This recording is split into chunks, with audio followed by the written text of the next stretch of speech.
Las estrellas lucían diferentes más allá del borde del espacio conocido. La capitana Valeria Vega estaba de pie en el puente del horizonte, observando en la pantalla regiones que ningún ser humano había visto jamás. Su tripulación de 200 personas se había ofrecido voluntaria para esta misión, sabiendo que tal vez nunca regresarían a casa.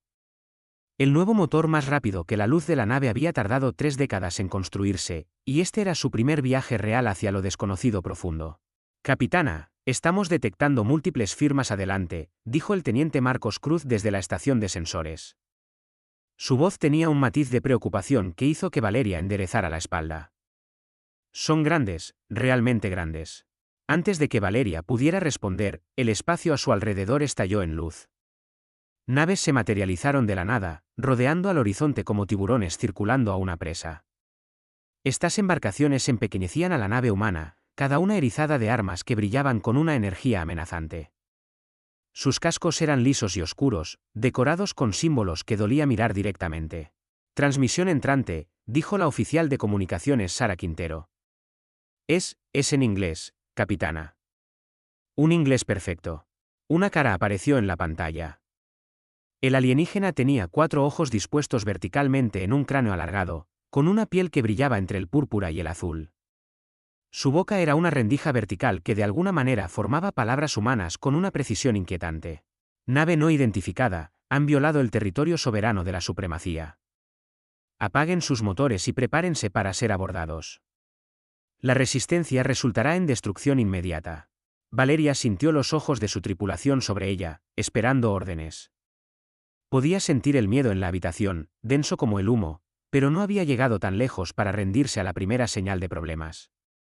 Se levantó de su silla de mando y encaró la pantalla directamente. Aquí la capitana Valeria Vega de la nave humana Horizonte. No teníamos conocimiento de su territorio ni de su supremacía. No queremos hacer daño, pero no seremos abordados sin causa. Solicitamos contacto diplomático. Los 4 ojos del alienígena parpadearon en secuencia, creando un efecto ondulante. ¿Solicitan? No están en posición de solicitar nada. Cumplirán o morirán. Estas son las únicas opciones que la supremacía ofrece a los intrusos. Entonces la supremacía necesita mejores opciones, dijo Valeria con calma. Somos exploradores, no invasores.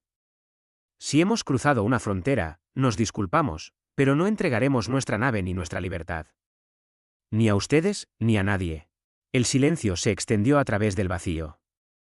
La expresión del alienígena era imposible de leer, pero Valeria podía sentir su confusión. Finalmente, habló de nuevo, su voz ligeramente menos segura que antes. Ninguna especie ha rechazado jamás la autoridad de la supremacía. No entienden a lo que se enfrentan. Hemos gobernado esta región del espacio durante 10.000 de sus años. Hemos aplastado imperios que abarcaban cientos de sistemas estelares. Su única nave no es más que polvo esperando ser dispersado. Valeria se permitió una pequeña sonrisa.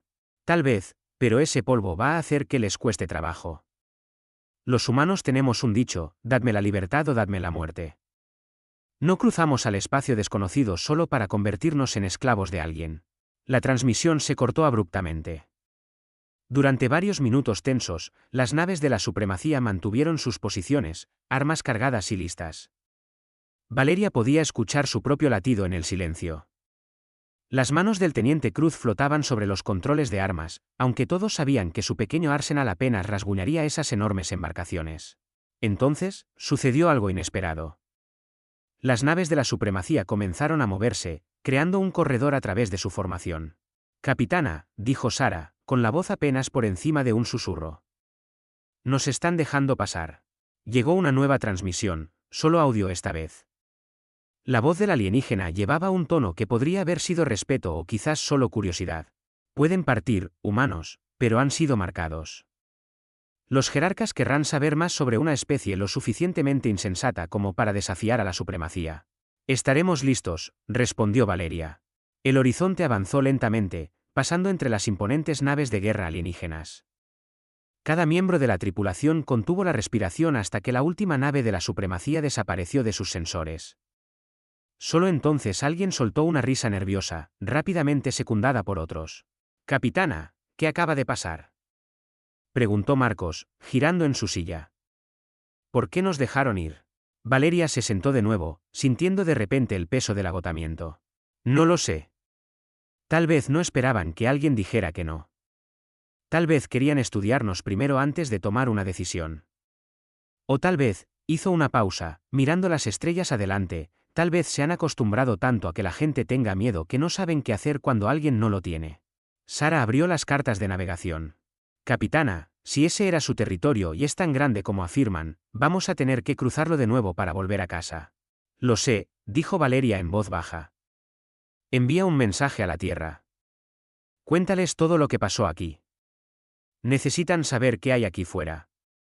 Necesitan saber sobre la supremacía. Se levantó de nuevo y se dirigió a su tripulación. Lo que hicimos hoy puede haber sido una locura. Puede que acabemos de pintar un blanco sobre toda la humanidad, pero no me disculparé por ello.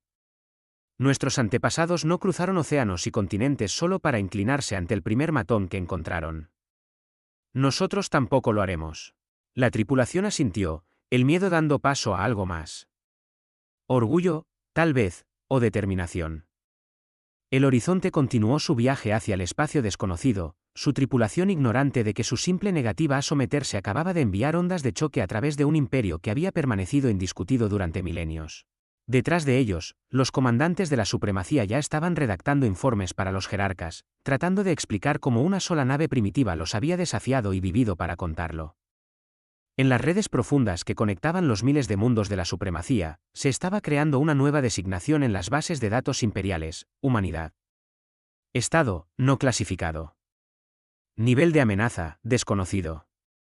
Disposición, inconmovible. El inquisidor Borian había servido a la supremacía durante 3 siglos. Había evaluado cientos de especies, categorizándolas para su integración en la vasta estructura del imperio. Algunas eran útiles como obreros, otras como soldados y unas pocas como administradores.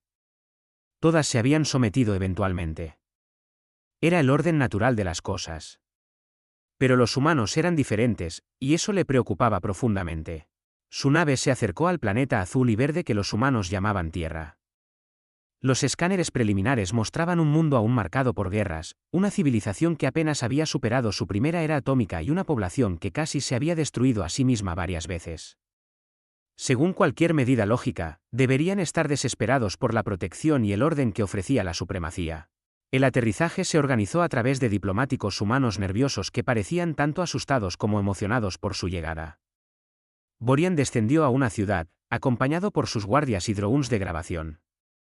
Los humanos habían preparado una cámara de reuniones, simple para los estándares de la supremacía, pero limpia y organizada. El embajador Castillo los saludó en la entrada. El humano era mayor, con cabello gris y ojos que no mostraban miedo, solo curiosidad. Detrás de él estaban representantes de varias naciones humanas, una confusa variedad de diferentes culturas y gobiernos que de alguna manera coexistían en este único mundo. Bienvenido a la Tierra, Inquisidor, dijo Castillo, con voz firme.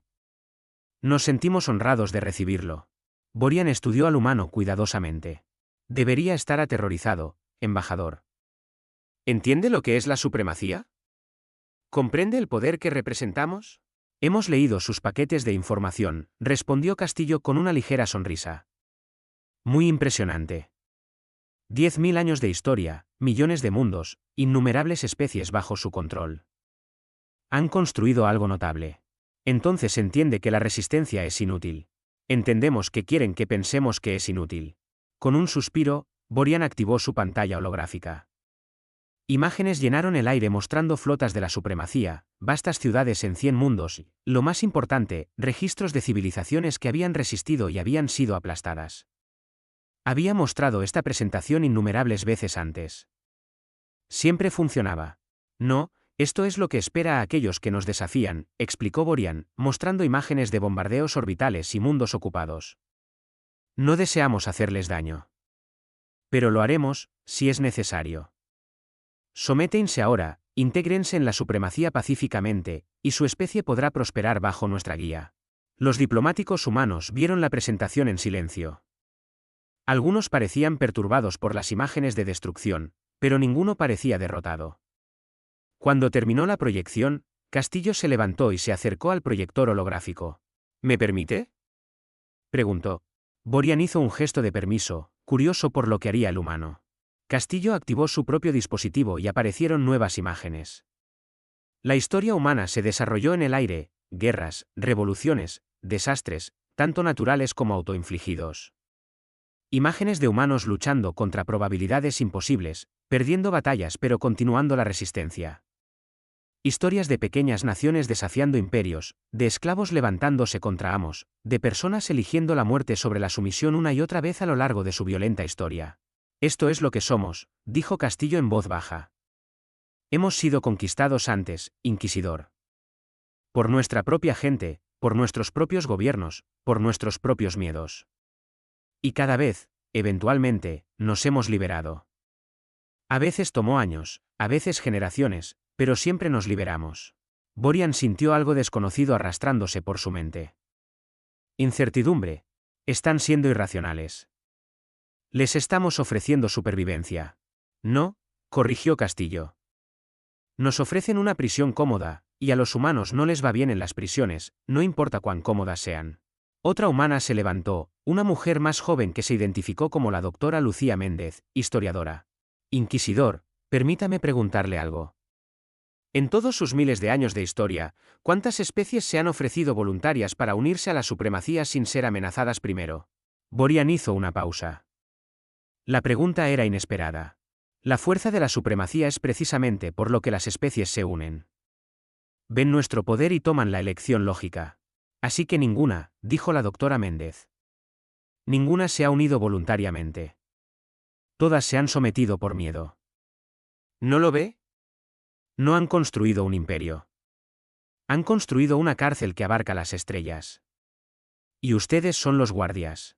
Proporcionamos orden, insistió Borian, pero su voz llevaba menos convicción que antes. Prevenimos el caos. Previenen la libertad, respondió Castillo. Y esa es la única cosa que los humanos valoran más que la seguridad, más que la comodidad, a veces incluso más que la vida misma. Borian pasó 3 semanas en la Tierra, visitando diferentes ciudades y culturas. Vio a humanos discutir apasionadamente entre ellos sobre todo, pero de alguna manera trabajar juntos cuando era necesario. Vio su arte lleno de temas de rebelión y resistencia. Escuchó su música, sus historias, sus sueños. Todo celebraba al individuo contra el colectivo, al desvalido contra el poderoso, al débil enfrentándose al fuerte. Entrevistó a soldados que explicaron que preferirían morir antes que rendirse. Maestros que dijeron que preferirían ser destruidos antes que dejar de hacer preguntas. Niños que soñaban con explorar las estrellas como personas libres, no como súbditos de algún imperio distante. En su reunión final con el embajador Castillo, Borian sintió el peso de lo que había aprendido. Van a hacer esto difícil, dijo. No fue una pregunta. No es nuestra intención, respondió Castillo. Simplemente no podemos ser lo que ustedes quieren que seamos. No podemos dejar de ser humanos solo porque sería más fácil para todos. Los jerarcas no aceptarán esto. Los verán como una amenaza. Entonces tendrán que tratar con nosotros como una amenaza, dijo Castillo. No pedimos conocer a la supremacía. No pedimos que nos dieran esta opción. Pero ahora que la tenemos, vamos a elegir la libertad cada vez. Siempre. Borian regresó a su nave y preparó su informe. Había evaluado muchas especies, pero nunca había archivado uno como este. Su conclusión fue simple y aterradora. La humanidad no podía ser conquistada por medios tradicionales. El miedo no los motivaba de la manera en que lo hacía con otras especies. Las amenazas no quebraban su espíritu, sino que lo endurecían. Habían evolucionado en un mundo hostil, luchando entre ellos durante miles de años, y eso los había hecho psicológicamente resistentes a la dominación. Añadió una nota final a su informe: recomiendo cuarentena inmediata del espacio humano. No participar a menos que sea absolutamente necesario.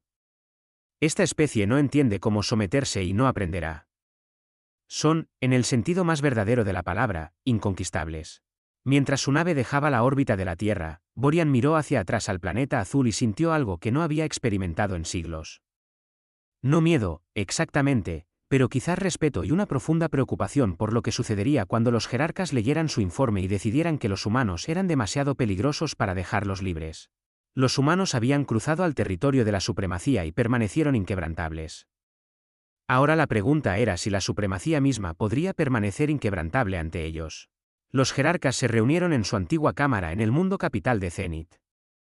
Los 7 seres más ancianos de la supremacía, cada uno representando una especie fundadora, se sentaron en sus posiciones designadas y revisaron el informe del inquisidor Borian en silencio. Finalmente, el jerarca Vexor, el mayor de todos, habló. Esto es inaceptable. Una especie primitiva rechaza nuestra autoridad y no hacemos nada. Borian recomienda cuarentena, dijo la jerarca Mael, su cuerpo cristalino repicando suavemente. La sabiduría reside en mantener el orden.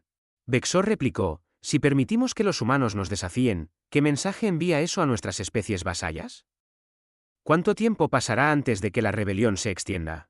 Se llamó a votación. 5-2, se tomó la decisión. La supremacía demostraría su poder con una acción militar limitada. Una flota de batalla atacaría las colonias humanas en los sistemas exteriores, forzando una rendición rápida. Sería quirúrgico, preciso y abrumador. Los humanos aprenderían su lugar. El comandante de batalla Zarkon recibió sus órdenes con confianza. Comandaba 200 naves de guerra, suficiente potencia de fuego para esterilizar una docena de mundos. Su objetivo eran las colonias mineras humanas en los asteroides más allá de su cuarto planeta. Los colonos allí sumaban solo unos pocos miles. Se rendirían inmediatamente cuando vieran llegar la flota. Las colonias humanas eran cosas rudimentarias. Asteroides abecados y estaciones prefabricadas conectadas por tubos delgados. Los sensores de Zarkon detectaron menos de 50 naves espaciales pequeñas, en su mayoría naves mineras y cargueros. Ninguna presencia militar en absoluto.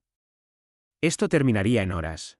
Abrió un canal de comunicación con la estación más grande. Aquí el comandante de batalla Zarkon de la flota de la supremacía. Se les ordena apagar todos los sistemas y prepararse para ser ocupados. Cualquier resistencia será recibida con fuerza letal. Tienen una hora estándar para cumplir. La respuesta provino de una mujer que se identificó como la administradora de la colonia, Rita Juárez. Apareció en la pantalla con un uniforme de trabajo simple, flotando en gravedad cero. Su cara estaba manchada de grasa y su cabello estaba recogido en un nudo práctico. Comandante, solo somos mineros aquí. No tenemos armas, pero tampoco nos rendiremos.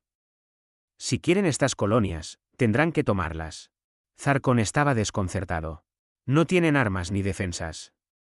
No pueden resistir. Obsérvennos, dijo Rita, y cortó la transmisión. Lo que siguió fue el caos. Las naves mineras, supuestamente desarmadas, lanzaron repentinamente nubes de escombros y contenedores de mineral a alta velocidad hacia la flota de la supremacía. Las naves de Zarkon los destruyeron fácilmente, pero la metralla creó interferencia en los sensores. Luego, los cargueros se lanzaron hacia la flota, no disparando armas, sino simplemente acelerando a velocidad de embestida. «Están usando sus naves como misiles», informó su oficial táctico, con el asombro evidente en su voz. «Están evacuando a las tripulaciones y poniendo las naves en cursos de colisión». Zarkon ordenó a sus naves destruir las embarcaciones entrantes. Pero los humanos también habían pensado en eso. Los cargueros estaban llenos de explosivos mineros volátiles que detonaban al ser golpeados, creando aún más escombros e interferencias. En la confusión, pequeñas cápsulas de escape se lanzaban desde las colonias, dispersándose en todas direcciones. «Señor, están abandonando las colonias y huyendo hacia el campo de asteroides». «¿Deberíamos perseguirlos?» «No», dijo Zarkon. «Déjenlos correr. Ocuparemos las colonias como se ordenó». Pero cuando sus tropas abordaron las estaciones, las encontraron llenas de trampas explosivas. Las esclusas de aire fallaban en momentos críticos. Los sistemas de soporte vital habían sido saboteados para crear atmósferas tóxicas. Los sistemas informáticos estaban infectados con virus que se propagaban al equipo de la supremacía en el momento en que se conectaban. 3 de las naves de Zarkon resultaron dañadas por defensas automatizadas que los humanos habían improvisado utilizando equipo de minería. Nada sofisticado, solo cargas explosivas colocadas en puntos débiles de la estructura de la estación que detonaban cuando las fuerzas de la supremacía abrían brecha en ciertas áreas. La peor parte llegó cuando su oficial de comunicaciones informó que todas las bases de datos en las colonias habían sido borradas. Los humanos se habían llevado o destruido todo lo de valor antes de huir. «Comandante», dijo su segundo al mando en voz baja, «hemos asegurado las colonias, Pero hemos perdido 17 naves dañadas, 300 soldados heridos, y no hemos capturado nada más que estaciones vacías. Los humanos escaparon con la mayor parte de su población. Zarkon miró la pantalla táctica que mostraba el campo de asteroides donde miles de señales de vida humana estaban ahora dispersas, escondiéndose entre las rocas. Tenía la potencia de fuego para cazarlos, pero tomaría meses y costaría más naves. Los humanos conocían este terreno, lo habían estado minando durante años. Envía un mensaje a la flota, dijo. Misión cumplida. Colonias humanas ocupadas. Era técnicamente cierto, pero se sentía como una mentira. La batalla fue el primero de muchos pequeños enfrentamientos durante los meses siguientes. Cada vez, el patrón se repetía. Las fuerzas de la supremacía llegaban con un poder abrumador. Los humanos luchaban con cualquier cosa disponible, improvisando armas a partir de equipos industriales y tecnología civil. Perdían cada batalla, pero infligían bajas y luego se retiraban para luchar de nuevo. Lo que más perturbaba a los comandantes de la supremacía era la negativa humana a negociar después de las derrotas. Otras especies pedirían términos, tratarían de minimizar sus pérdidas. Los humanos simplemente se reagrupaban y se preparaban para la siguiente pelea. En la capital de la supremacía, los informes llegaban desde todo el imperio. Las batallas contra la humanidad se transmitían en las redes de información. Las especies vasallas observaban con fascinación cómo esta civilización primitiva se negaba a quebrarse. Se hacían preguntas. Silenciosas al principio, pero cada vez más fuertes. Si los humanos pueden resistir, ¿por qué nosotros no?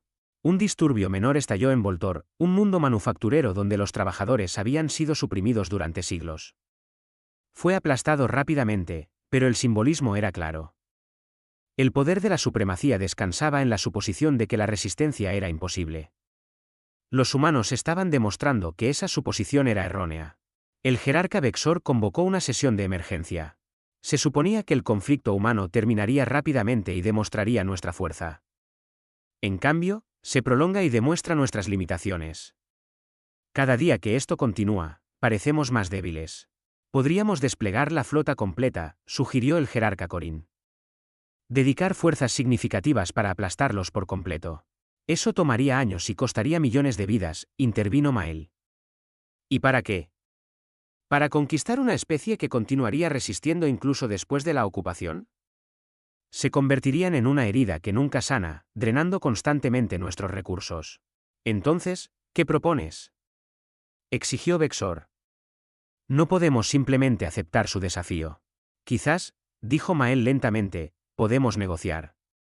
Ofrecerles términos que permitan a ambos lados salvar las apariencias. La supremacía no negocia con primitivos, dijo Vexor, pero su voz llevaba menos certeza que antes. En los campos de asteroides más allá del cuarto planeta de la Tierra, la administradora Rita Juárez y sus compañeros refugiados observaban las naves de la supremacía a través de sensores improvisados. Habían perdido sus hogares, pero no su esperanza. Llegaban mensajes de la Tierra con noticias de que todo el planeta se había unido para apoyar a la resistencia. Se estaban construyendo naves, desarrollando armas y entrenando voluntarios. Pensaron que nos romperíamos, dijo Rita a su adjunto. No entienden que apenas estamos empezando. El mensaje llegó a través de canales tan secretos que incluso la mayoría de los funcionarios de la supremacía no sabían que existían. Apareció en la terminal personal del embajador Castillo a las 3 de la mañana, codificado de una manera que sugería que sus autores eran muy sofisticados o muy desesperados, probablemente ambos. Somos los espectros. Los hemos visto resistir. Deseamos ayudar. Respondan si se atreven. Castillo miró el mensaje durante mucho tiempo antes de despertar a su equipo de seguridad. Los espectros eran conocidos por la humanidad a través de las bases de datos de la supremacía. Listados como una especie conquistada especializada en ingeniería y tecnología. Se habían sometido a la supremacía hace 300 años después de una breve guerra. Nada en los archivos sugería que fueran rebeldes. Después de consultar con el gobierno de la Tierra y asesores militares, Castillo envió una respuesta simple: estamos escuchando. La respuesta llegó en horas. Un ingeniero espectro llamado Krix explicó la situación en un lenguaje clínico y cuidadoso. Su especie había sido aplastada y esclavizada, su creatividad canalizada hacia la construcción de armas y naves para la supremacía. Pero habían mantenido redes secretas, pasando conocimiento y esperanza a través de generaciones. Habían estado esperando el momento adecuado, la oportunidad adecuada. Ustedes son esa oportunidad, leía el mensaje de Krix. Ustedes demuestran que la supremacía puede ser desafiada. Podemos proporcionarles especificaciones técnicas, información táctica y apoyo. A cambio, solo pedimos que nos recuerden cuando ganen su libertad. Si ganamos nuestra libertad, corrigió Castillo en su respuesta. Cuando, insistió Krix. Hemos estudiado a su especie. Ustedes no saben cómo rendirse. La inteligencia que proporcionaron los espectros fue invaluable. Puntos débiles en los diseños de las naves de la supremacía, puertas traseras en sus sistemas informáticos, información sobre política interna y rivalidades. Pero más que eso, la asociación representaba algo peligroso para la supremacía, prueba de que la cooperación entre especies podía ocurrir sin fuerza. Mientras tanto, los diplomáticos humanos estaban explotando otra debilidad en la estructura de la supremacía. El imperio se mantenía unido por un elaborado marco legal, miles de años de tratados y protocolos. Nunca se les había ocurrido a los jerarcas que alguien realmente desafiaría estos sistemas desde dentro. Un joven abogado llamado David Parra comenzó a presentar mociones ante los tribunales de la supremacía exigiendo audiencias sobre la legalidad del conflicto. Citó cláusulas oscuras sobre la notificación adecuada de los límites territoriales, requisitos para el proceso diplomático antes de la acción militar y derechos de las especies no contactadas bajo la ley de la supremacía. La mayoría de sus argumentos fueron desestimados, pero algunos no. Cada victoria legal, por pequeña que fuera, creaba retrasos y complicaciones. Estás usando su propia burocracia contra ellos, dijo el embajador Castillo con admiración durante una llamada segura. ¿Cuánto tiempo puedes mantener esto? Años si es necesario, respondió David. La supremacía construyó un sistema diseñado para controlar a través de reglas y procedimientos. Nunca imaginaron que alguien realmente usaría esas reglas como armas.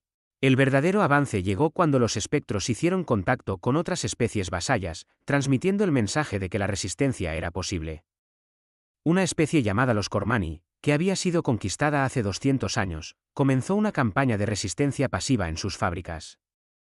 Las cuotas de producción comenzaron a quedarse cortas por pequeños porcentajes, siempre con explicaciones plausibles, fallas en el equipo, problemas en la cadena de suministro, enfermedad de los trabajadores. Los administradores de la supremacía no se dieron cuenta al principio. Los déficits eran diminutos, fácilmente descartables. Pero a través de 100 mundos fábrica, esos porcentajes diminutos sumaban interrupciones significativas. En el frente humano, la almirante Valeria Vega estaba planeando algo audaz.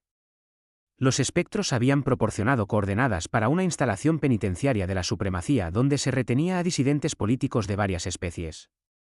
La mayoría eran espectros, arrestados por hablar en contra del imperio o intentar sabotaje. Vega quería liberarlos. Es un suicidio, argumentó su oficial táctico. Esa instalación está custodiada por 50 naves de guerra y protegida por satélites defensivos. No tenemos la potencia de fuego. No necesitamos potencia de fuego, respondió Vega.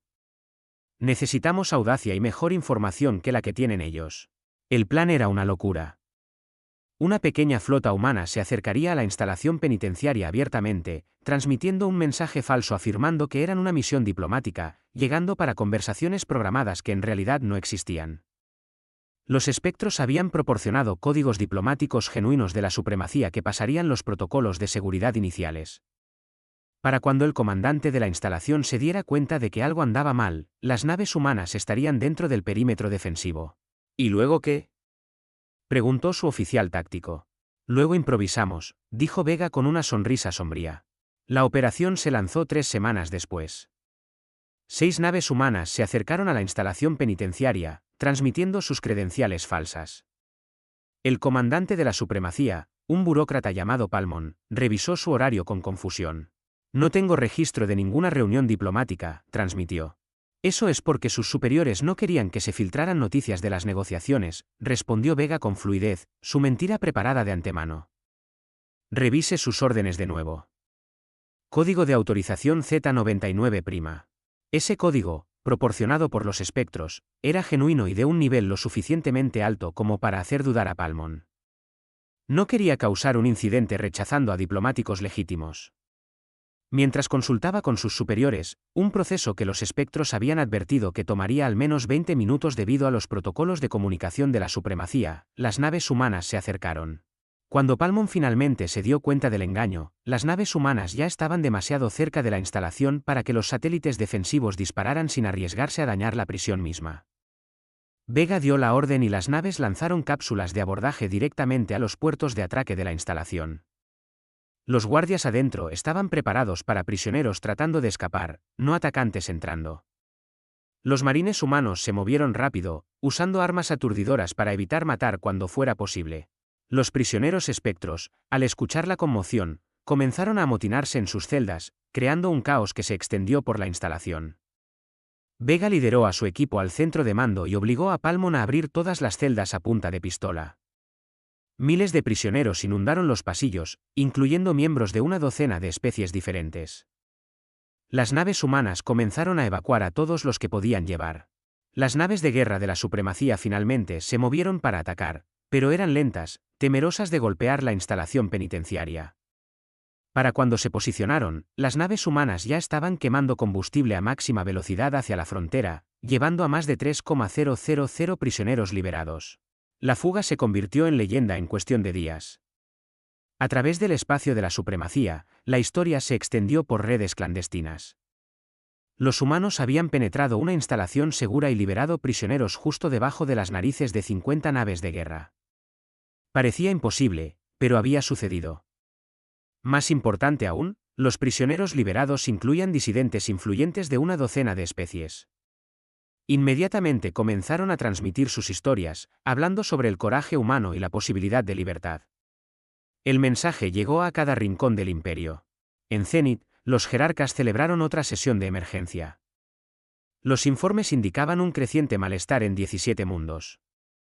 La producción estaba cayendo en múltiples industrias. Los desafíos legales a la autoridad de la supremacía se estaban extendiendo. Y ahora, los prisioneros liberados se estaban convirtiendo en símbolos de resistencia en todo el imperio. Esto es lo que sucede cuando mostramos debilidad, se enfureció Vexor. Una pequeña especie nos desafía y toda la estructura comienza a agrietarse. Tal vez la estructura ya estaba agrietada, dijo Mael en voz baja. Tal vez los humanos simplemente revelaron lo que siempre estuvo allí, escondido bajo nuestras suposiciones de permanencia. El inquisidor Borian, observando los procedimientos desde su asiento entre los observadores, sintió que la historia cambiaba a su alrededor. Les había advertido, los humanos no eran solo otra especie para ser conquistada. Eran un catalizador, una chispa que revelaba cuánta leña había estado esperando para arder. Los disturbios en Voltor duraron 3 semanas antes de que las fuerzas de la supremacía finalmente los reprimieran. El costo fue de 7,000 trabajadores muertos y un centro de fabricación que no estaría completamente operativo durante meses. Pero el daño a la imagen de la supremacía fue peor que cualquier pérdida material.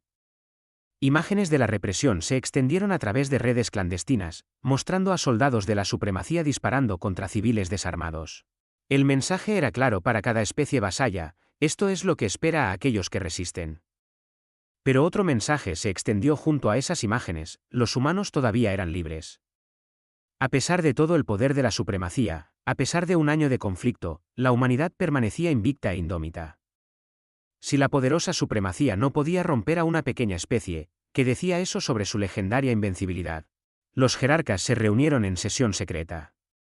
La primera vez en 200 años que habían cerrado la cámara, incluso a sus propios asesores. Los 7 seres antiguos se enfrentaron a una verdad que los aterrorizaba: estaban perdiendo el control, no a través de una derrota militar, sino a través de la erosión de la creencia. El poder de la supremacía siempre había descansado en la suposición de que la resistencia era inútil. Los humanos habían destrozado esa suposición. Podríamos desplegar la flota de guerra, dijo Vexor, pero su voz carecía de convicción. Guerra total contra la humanidad. Quemar sus mundos hasta convertirlos en cenizas y dar un ejemplo que durará 1000 años. ¿Y cuántas de nuestras especies vasallas se rebelarían mientras esa flota estuviera comprometida?, preguntó Mael. ¿Cuántos mundos se levantarían mientras nuestras fuerzas estuvieran ocupadas destruyendo un planeta obstinado? Podríamos ganar la batalla y perder el imperio. El jerarca Corín, que había permanecido en silencio durante la mayor parte de la discusión, finalmente habló. Hay otra opción. Podríamos negociar. La palabra flotó en el aire como una maldición. La supremacía nunca había negociado con una especie antes de conquistarla. Nunca había sido necesario. Pero ahora, por primera vez en 10,000 años, enfrentaban una elección entre el pragmatismo y el orgullo. Si negociamos, parecemos débiles, protestó Vexor. Si continuamos esta guerra, nos volvemos débiles, respondió Corin. Los humanos ya han ganado, Vexor. No a través de la victoria militar, sino inspirando a otros. Cada día que este conflicto continúa, más especies cuestionan nuestra autoridad. Debemos adaptarnos o caer. Se llamó a votación. 4-3. Se tomó la decisión. La supremacía ofrecería términos a la humanidad. El embajador Castillo recibió la invitación a conversar a bordo de una estación neutral en el borde del espacio humano. Trajo un equipo que incluía a David Parra, la almirante Vega y representantes de los prisioneros liberados que se habían integrado en la sociedad humana. La supremacía envió al inquisidor Borian junto con un equipo diplomático, una elección que Castillo reconoció como significativa. Borian había sido honesto en su evaluación de la humanidad. Tal vez se podía confiar en que negociara de buena fe. La primera reunión fue tensa. Los diplomáticos de la supremacía presentaron su oferta: la humanidad sería reconocida como un protectorado, manteniendo la autonomía interna, pero aceptando la supervisión de la supremacía en asuntos de política exterior y desarrollo militar. A cambio, el conflicto terminaría y la humanidad obtendría acceso a las redes comerciales y tecnología de la supremacía. Castillo escuchó cortésmente, luego sacudió la cabeza. Eso no es independencia. Eso es solo una prisión más cómoda que la que ofrecieron antes. Es lo mejor que recibirán, dijo el diplomático principal de la supremacía con frialdad. Acéptenlo o enfrenten la guerra total. Hemos estado enfrentando la guerra total durante un año, intervino la almirante Vega. Y todavía estamos aquí. Así que perdónenos si sus amenazas han perdido su impacto. Las conversaciones se estancaron durante 2 días hasta que Borian solicitó una reunión privada con Castillo. Se encontraron en una pequeña cámara, solo ellos dos. Debe entender la posición imposible en la que estamos, dijo Borian. Los jerarcas no pueden simplemente dejarlos ir libres sin ninguna concesión. Destruiría su credibilidad con cada especie vasalla en el imperio. Y usted debe entender nuestra posición, respondió Castillo. No comenzamos este conflicto. No pedimos conocer a la supremacía, pero ahora que lo hemos hecho, no aceptaremos nada menos que la libertad completa. No podemos.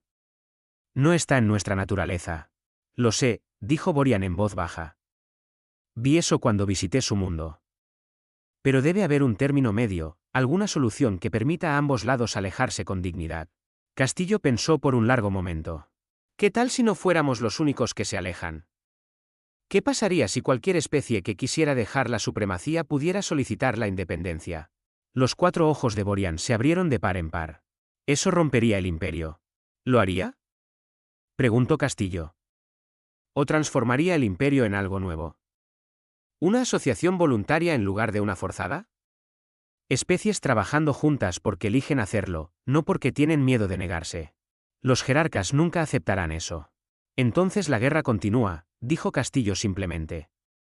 Y cada día que lo hace, más especies cuestionan porque son parte de un imperio que existe solo a través del miedo.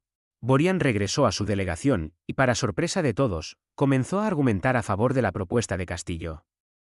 Tomó otra semana de intenso debate, pero gradualmente los diplomáticos de la supremacía se dieron cuenta de que no tenían mejor opción.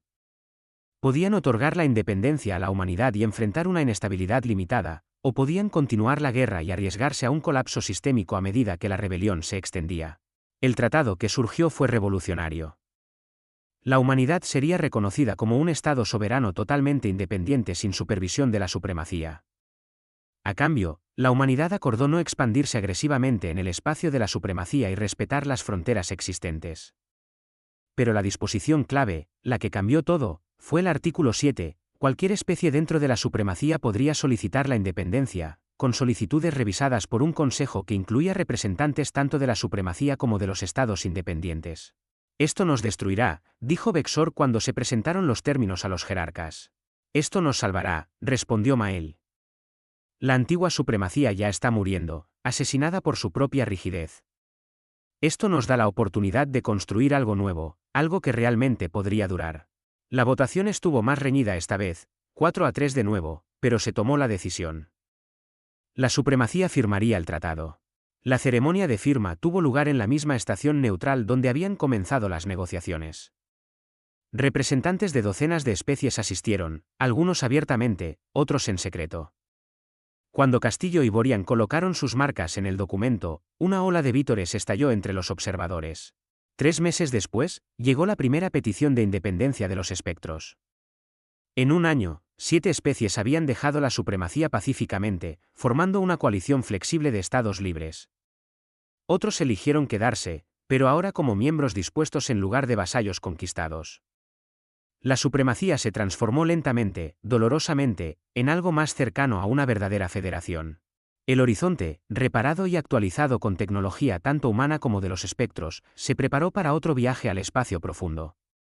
La capitana Vega, ahora ascendida a almirante de flota, estaba de pie en el puente y miraba a la flota reunida. 12 naves humanas y 5 naves de los espectros viajarían juntas, explorando regiones más allá del espacio de la supremacía, representando no conquista, sino cooperación. El embajador Castillo asistió a la ceremonia de partida. «Tú empezaste esto, ¿sabes?», le dijo a Vega. «Ese momento cuando te negaste a rendirte a esa primera patrulla de la supremacía, todo cambió desde ese momento». «Solo hice lo que sentí correcto», respondió Vega. «No podíamos ser quienes somos y aceptar la sumisión». «No es complicado», respondió Vega. «Tal vez no para los humanos», dijo Castillo con una sonrisa. «Pero para el resto de la galaxia, fue revolucionario». Mientras la flota se preparaba para partir, el inquisidor Borian envió un mensaje final a Vega desde Zenith. «Ha cambiado todo, almirante. La galaxia nunca será la misma. No estoy seguro de si esto es bueno o malo, pero creo que era necesario. Quizás los imperios construidos sobre el miedo siempre estuvieron destinados a caer. Ustedes simplemente aceleraron lo inevitable. Viajen con seguridad, y que encuentren lo que sea que estén buscando en lo desconocido». El horizonte y sus compañeros saltaron a velocidad más rápida que la luz, dejando atrás una galaxia que estaba aprendiendo lenta y dolorosamente lo que la humanidad siempre había sabido, que la libertad, una vez vislumbrada, no puede ser olvidada. Que la dignidad importa más que la seguridad. Que el poder de decir no vale cualquier precio. La supremacía había permanecido durante 10,000 años, aparentemente eterna e inmutable. Entonces los humanos cruzaron a su territorio y permanecieron inquebrantables. Y al negarse a romperse, la humanidad había roto el imperio en su lugar. No a través de la violencia, sino a través de la simple y obstinada insistencia de que algunas cosas importan más que la supervivencia. El futuro era incierto. Quedaban muchos desafíos. Pero la galaxia era más libre de lo que había sido en milenios, y eso era suficiente. Los humanos no habían conquistado a la supremacía a través de la fuerza. La habían destrozado negándose a arrodillarse, y al hacerlo, habían mostrado a todas las demás especies en la galaxia cómo se veía la verdadera fuerza. No el poder de dominar a otros, sino el coraje de mantenerse erguido, inquebrantable y libre.